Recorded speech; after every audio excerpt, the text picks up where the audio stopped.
Hey everyone, it's Matthew Griffin, better known as a fanatical futurist, and again, this is this week's Future News.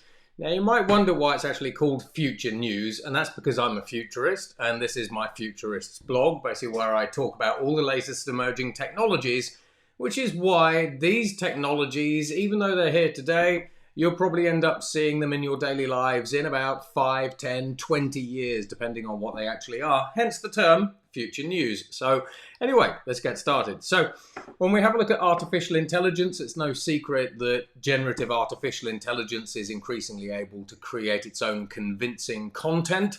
One day I will be replaced by a digital human with a neural network brain, basically, that you can talk to, basically, in conversational language. However, at the moment, basically, we've got a load of people who are developing websites based on ChatGPT that are creating up to 1,200 articles a day. And this is kind of an issue because at the moment we're seeing the programmatic ads, basically, which are the adverts, basically, that big brands decide to sort of place with Google, and then Google decides where to actually show those adverts, are being sucked up by these sites. So now it's now estimated that about 20% of all programmatic advertising on the internet is now basically on junk sites that are filled with generative artificial intelligence content. But the people in charge of those websites, they're making tens of millions of dollars, so they don't mind. Now, this one, so when we have a look at quantum computers are the fastest supercomputers on Earth by far, and they are only just getting started.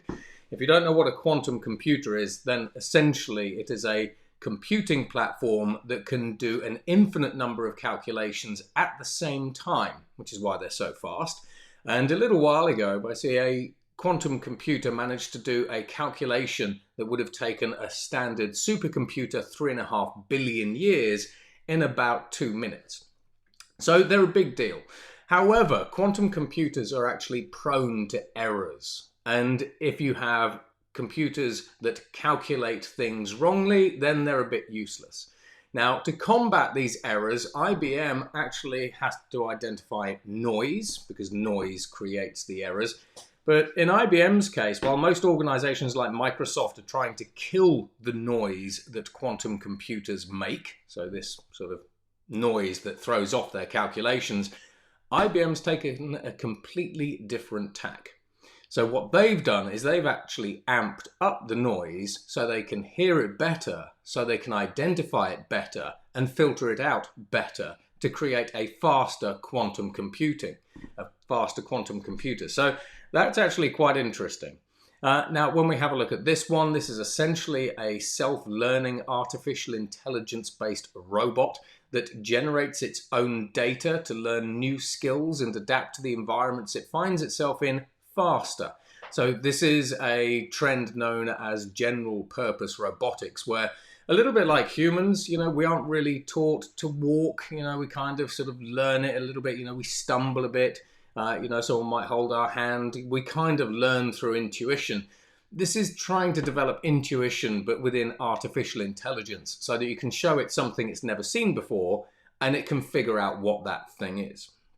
We've then got this one. So again, ChatGPT making the news in the US because we had two lawyers who went to court, and to plead their case, they cited a whole variety of different precedents, which they'd actually used ChatGPT to actually generate, and ChatGPT basically actually made them all up. So the judge basically threw out the case and fined the lawyers. But this is again a kind of another warning, another shot across basically society's bow, basically, that you cannot trust the information that most artificial intelligences produce. Then we've got this. So we've just had a company called Verda, that's it, who've just launched the first space factory into space, funnily enough. And it's going to be making things like synthetic proteins. It's going to be making new drugs, new materials, new fiber optic cables in zero gravity. So this is a long burn trend, but actually we're starting to see more and more companies talking about putting factories in space. Space Tango are actually looking to put a fully autonomous factory in space. So there you go. We've got this. So in Europe, this has been boiling for a little while, but it's now getting going. So the European Union is now trying to create a digital twin of the human brain, because once you digitize something, you can analyze it with artificial intelligence, you can run different models and simulations to see how that, whatever it is that you've digitized, is affected by. So for example, if we want to test out a new neuro drug, then we can test it on a digital version of a brain, not a real brain. And if the digital brain gets killed, then we haven't killed a human. So this actually fundamentally accelerates drug development and our understanding of neuroscience and neurological diseases. Now, we've also got this one. This is actually kind of ironic. This is just the ultimate human gig, right? So at the moment, basically, we've got gig economy workers. But gig economy workers, like those working on the Mechanical Turk, which is an Amazon platform, are now starting to outsource their work to artificial intelligence. Now, we've seen this in the artist space. I get a lot of spam emails, basically, for people wanting to write content for the Fanatical Futurist site. And frankly, I know that they're just going to get ChatGPT to churn out some junk. But hey. But in this particular case, we've got large companies that are outsourcing the training of their artificial intelligence models to humans.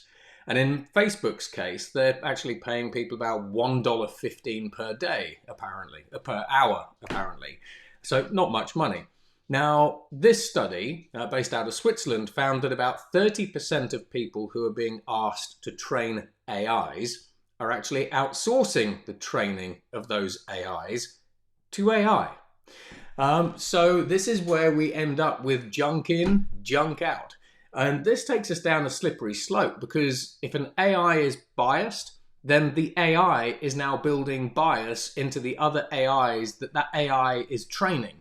So that is an entire wormhole. And we've even got AIs that are designing new AIs, developing new AIs and everything else now. So that's a bit of a different story. And then we've got this. So scientific journals, basically like Nature, are actually banning the use of synthetic content. So for example, we've actually seen quite a lot of peer review papers where people have used companies like Midjourney to create artificial intelligence art, diagrams, charts, videos in some cases, depending on what they've sort of been up to, as well as ChatGPT to actually help them write peer review papers. And the scientific journals, basically like Nature, have frankly had enough. So they're just banning it all. And that's it. So I hope you enjoyed that little snippet. Basically, if you want to go and check out the news, basically then you can check out fanaticalfuturist.com. You can also check out its sister site, 311institute.com. Just go to the blog and you'll see these ones that I've talked about today, but you'll also see thousands and thousands of other sort of news snippets on pretty much everything that you can imagine. From biological computers and liquid computers to meta artificial intelligences and all kinds of things that you didn't even think existed. So that's it. Hit the bell, like, subscribe, do whatever it is people do, and I will see you next time. Take care. Goodbye.